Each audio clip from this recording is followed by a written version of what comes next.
traders, Gavin McMaster here from Options Trading IQ, and today we're looking at 3 trade ideas for May 16th. Just a quick reminder that everything discussed is for educational purposes only, is general in nature, and does not take into account your personal circumstances. All right, so the first one is an earnings trade. I wrote about this on IBD a day or two ago. So this is a 15 delta bull put spread, and we're selling the 845 put, buying the 840 put. We're going to do 2 of those, which gives us about 850 the maximum risk and $150 in profit potential. That's our premium that we receive. And then the risk is 1,000 less the 150 premium. So ideally, if NVDA is flat or higher after earnings, this trade will do really well. We're taking advantage of the high volatility. We're getting positive time decay.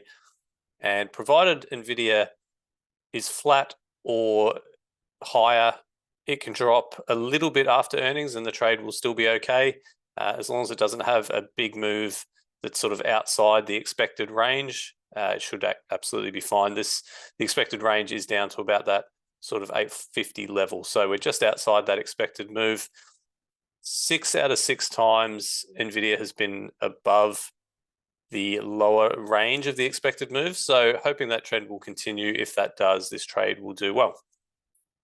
The next one's a bit of a different one. I really like doing these before earnings. These are diagonal put spreads. So we've got Marvell Technologies reporting earnings on the week of May 31. So we're going the first expiration after earnings. We're selling around a 15 delta put. And then we go out 2 weeks and we find something that's trading around about the same price, maybe slightly higher, and we buy that option. That gives a trade sort of a roughly delta neutral position. You can see a very flat T+0 line. And we've got a little bit of risk on the upside. If the stock does rally, that's basically how much we pay for the trade. That minus that times the contracts. And we've got this really large profit zone on the downside. And that's very, very high relative to the risk. We're not aiming to get a max profit or anything like that here. We're not trying to get $1,000 profit. We're not even trying to get $400 or $500 profit.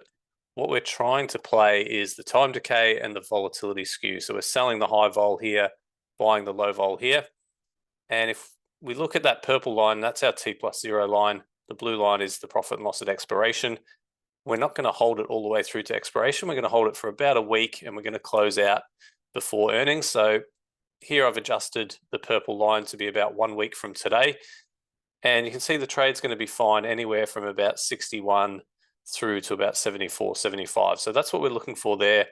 About $100, $150 return on our sort of 600 risk, and not taking that through earnings. So that's a pre-earnings diagonal put spread, pretty common type of trade that I'll do before earnings. Last one is a bit more of a standard bull put spread rather than a weekly that we looked at in NVIDIA. This is a longer term one. So going out to June, just over a month to expiration. Again, around that 15 delta here, we've got the 14 delta. We're going 10 points wide, so only one contract in this case. Premium receives about 120 with risk of about 880. In terms of managing this trade, I'll set a price alert or a decision point around here about 7:30. If the stock stays above 7:30, I'll leave the trade alone. It should be fine. But if 7:30 gets breached, I'll look to hedge or adjust at that point. If you've got any questions on any of these, need more details on how these are set up, please reach out. But otherwise, have a great day.